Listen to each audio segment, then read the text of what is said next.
Ahoy! Welcome back to the Runnies channel. I'm Mara. I'm Tony. In this video, we continue to share with you our journey to becoming road masters.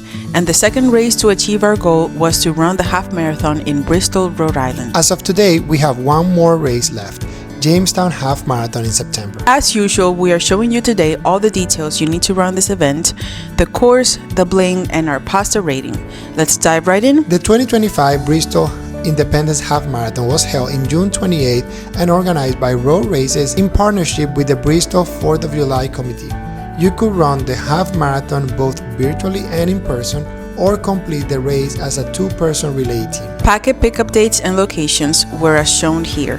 The time limit was 3.5 hours and pace groups were offered for the following times. There were 6 aid stations, all of which had porta potties and water, while some had GO energy gels, Noom electrolyte drink, and bananas. Just like in Providence, all pictures taken by the on-course photographers were free to view, download, and share. Also, there were category awards. We were surprised by not one, but two post-race celebrations. The festival right when you finished the half marathon right there on the park. It was family-friendly and you had music and a lot of fun.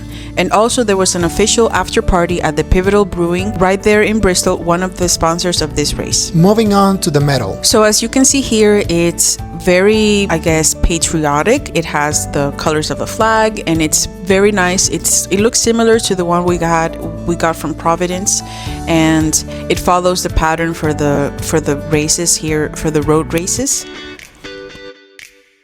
So this is our second race on our way to becoming road masters. We are in Bristol, Rhode Island, and we just finished our half marathons. We both PR'd, which is great. And as you can see, there are still people finishing their races and it's been awesome so far. Course difficulty, I would say that it wasn't that hard, but it's not that it's a very flat course. As you can see in the previous slide, the elevation profile is very uneven. You have many ups and also many downs. And then other than that, I think that it's a matter of pacing yourself. The weather, it's been a bit cold for my liking, but I think that it's good that we didn't have like the sun in our faces. It's been a bit cloudy so far, but it didn't rain, so that's a plus. Any personal goals for this race? I just wanted to be under 2 hours and 40 minutes because that was my PR. And I think that I achieved that by several minutes. I was able to best my time. And yeah, I didn't run with a pacer. I didn't have the perfect strategy in matters of pacing, but I just trusted my body and my training so far, and I was able to go under 2:40. Which training plan did you follow? I'm currently doing Hal Higdon's Novice 1 for the marathon because we're training for Chicago in October. So I didn't do a proper training program for this half marathon. I just ran today. In fact, today was my long run day for the marathon training, and I was supposed to only run 5 miles, but here we are. Fueling strategy. So my plan was to have one of the Huma gels every 4 miles, so miles 4, 8, and 12. But I forgot to eat the one at mile 12, so I only had 2. Hydration. For hydration, I use my water bottle as usual, and I use 2 salt tablets aside from it. I also add some electrolytes to my water, and I also only had to refill my water once in one of the stations with plain water, and then I had the salt tablets with it. Pre-race meal, as always, plain bagel with cream cheese and a banana. It works, I won't change it. I also had some coffee before I started. Pacing strategy. So my pacing strategy, I uploaded the course to my Garmin and I tried to keep at least a 9-minute pace.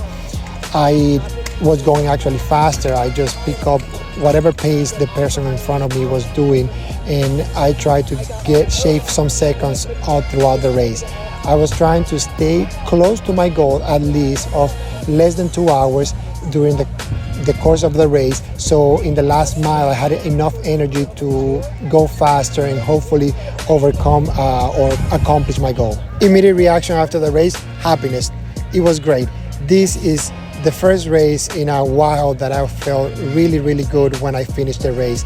I accomplished my goal and I felt very strong. I felt actually that I could have pick up the pace even faster or earlier in the race, and even shape maybe even a minute or so. But regardless, I'm happy, and the next time maybe I can do it even better. What went well? I mean, many things: the hydration, the nutrition, the whole race. I did not have any pain or injury. I did my time as I wanted. I accomplished my goal. So I have to say that a lot of things went well. What didn't go well? The fact that we barely had any sleep last night. When I checked my Garmin, when I woke up this morning, we woke up around 4:15 a.m. It said that I only slept 1 hour. So that went horribly. I feel like that really had a good chance of ruining my race, and I'm glad that he didn't, but it was too risky, and I really wish I had a better night of sleep. Lessons learned: get better sleep. I have to find a way to just go to bed by 9 p.m. the night before and get a good quality sleep. And also, I'm really happy with how I fueled and hydrated myself throughout the race. I feel like that impacted my overall performance. Any tips for someone racing this event? I would say study the course. There are many ups and downs, and there's even an unpaved zone that many people might be wary of. So study the course and get here on time. And also, the parking situation, it's a bit tricky. So if you get here on time, you have even more chances of finding a good spot. And next race for the Roadmaster series is going to be in September. We're running in Jamestown. Time for our P.A.S.TA rating. Tony, would you do the honors? Absolutely. Starting with people. For people, we're giving a 3 out of 5. There was not that many people to cheer up, maybe because it was an early start race and Bristol is a small town, but we did not feel the energies as in other races. For aid stations, we give it a solid 5 out of 5. We find that it was the right amount of aid stations. Every 2 miles you could see one, and they had water, electrolytes. The volunteers were super friendly, and in my case I remember running towards one, and you could just see that they could take your water bottle and they would refill it, and it was so quick and so nice. 5 out of 5, solid. Swag, we give a 4.5 out of 5. We like the lanyard and the logo, although the tone of the blue on the shirt is not my favorite. Regardless, still a solid 4.5. Terrain, we give it a 3.5. Bristol is, at this time of the year, very cute, very patriotic. You can see red, white, and blue anywhere you see.